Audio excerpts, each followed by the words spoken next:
I think it's pretty fair to say that the most hated and least liked of the Final Destination franchise is the fourth movie. It's the most widely mocked, and I think for pretty decently good reasons. It's honestly a very easy movie to make fun of for a wide range of reasons. This came out when the 3D gimmick was at the height of its craze. Every movie was either getting post-converted or just getting released in 3D because they wanted to grab a couple extra bucks. And with Avatar and Coraline, it just seemed like the wave at the moment. I actually think this movie might have come out before Avatar, but could be wrong. But this also had an issue of very shitty script writing, very shitty acting, and because the franchise went full on in the CGI category, it just made it the worst looking one of these. I mentioned previously in the Final Destination 3 review that my issue with that movie was that, for better or worse, it just blended in with the rest and it made it a bit more generic, despite not having any of the mass fumblings that this movie does. But this is the movie that has those fumblings, and although it does look unique, it looks very much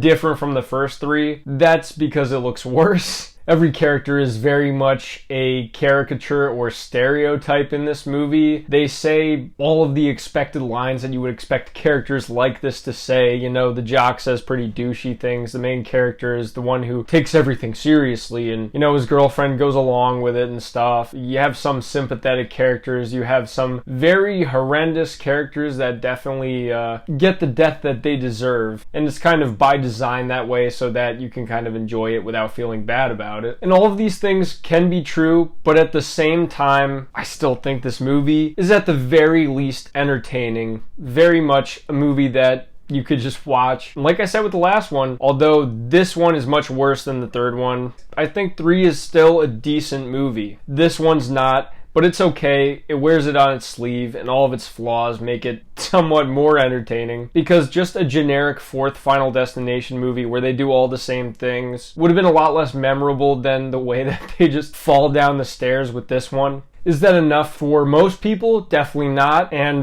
this is pretty easily the worst one because of that. But the franchise still kind of chugs along with a little bit of borrowed goodwill and grace because of how entertaining the concept is. So at the very least, it is an entertaining movie. This is a very entertaining concept. You can always find new ways to have horrible accidents happen to people, and even if the plot is paper thin as it is with this movie, you can still enjoy it. You can still watch it. It's literally only like an hour and 15 minutes long. It doesn't demand much out of you, but, you know, it's pretty bad, you know? I wouldn't be happy if I paid the $15 ticket today to go see it, but it's just part of the DVD collection, and with that, it's fine, you know? It's pretty horrid, but to be honest, there are much lower points in many other horror franchises. This is very much the low point of the Final Destination franchise. But as far as it goes, there's plenty of much worse lower points in other horror franchises. Most of the Wrong Turn franchise is worse than this. Half of the Leprechaun movies are a zillion times worse than this. This is definitely better than Jason Goes to Manhattan, and it's 20 minutes less, so what can you complain about? The worst thing that a horror movie, or really any movie in general, can do is bore me, and this movie at least has the mercy of not doing that. It's fast-paced, it's quick, it's entertaining, it's got plenty of deaths, although a lot of them look shitty, a lot of them are covered in ugly CGI, and they happen to very thinly written, stupid characters. That's fine with me, you know? It does still completely overplay its hand, though, and just falls flat on its face with basically everything that it tries to do to set itself apart from the rest of the franchise. And it's honestly shocking that this comes from David R. Ellis, the same director who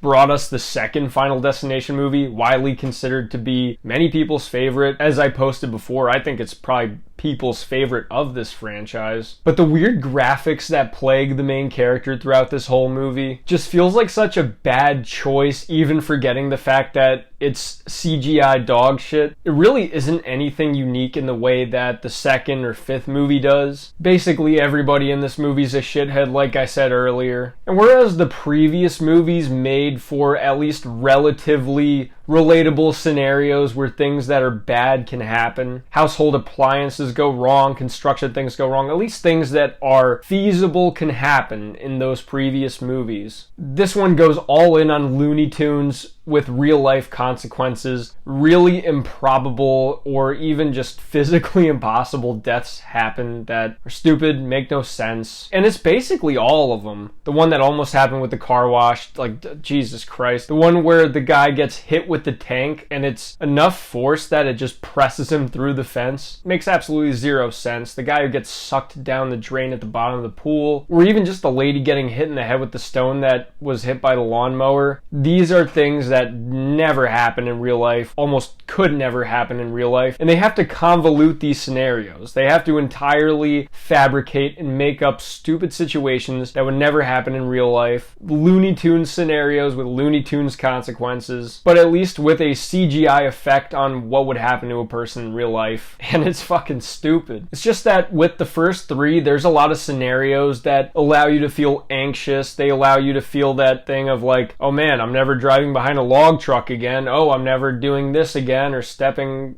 They make you feel these relatable things to where it's like, okay, I guess I'm not doing that again. With these, I don't get that anxious feeling, It's not the same as getting on a plane or on a roller coaster. I am never going to go to a racetrack and be worried about, oh, is this car gonna flip and crush me and all these. It's like I said, it's that convoluted nature to it. It's so preposterous that I just don't worry about these things happening to me. And that deflates a lot of the balloon of what makes a Final Destination movie good. But it's still entertaining enough to where it gets by and I don't worry about it. If I wasn't reviewing it or thinking about it critically, I would just think this movie's stupid, but whatever, it's entertaining. Literally the only one that is minorly possible in this movie is relatable to you if you are a clan member. So I guess you don't have to worry about it if you're not that. And it's not like I entirely need probable, because this is overall in and of itself, in its nature, an outlandish franchise. But this one just feels so stupid on every level. Like the thing that always kind of separates me from a movie is when it gets a degree of separation from the internal logic in the story or in the world that it's set in. As long as it obeys by the rules that were set and kind of meant to be followed, or just the way that it works and is shown to work, I have no problem going along with it. But this was set in a world where these things are supposed to be a supernatural entity, death, that uses realistic and freak accidents to kind of make these things happen. But there is a point where you're just stretching the logic too far. The things that are happening, the things that are already set there into motion, you just strain credibility. You strain my believability a little bit. And that really says something when you're talking about a guy like me who is very willing to accept ridiculous things in a franchise like this. But these are just so far from any kind of grounded nature that it just comes across a little bit too stupid to me sometimes. There's also in this franchise at this point in particular just a little bit of an edge of nihilism. It's just at this point it feels like it's almost too hopeless to cheat death. It makes the struggle sometimes feel like it's a lot for nothing, because in the end you die anyway. But whatever, this movie's an hour and 15 minutes long, not very deep anyway. But I like the idea that these characters could potentially escape death. I feel like especially the first two,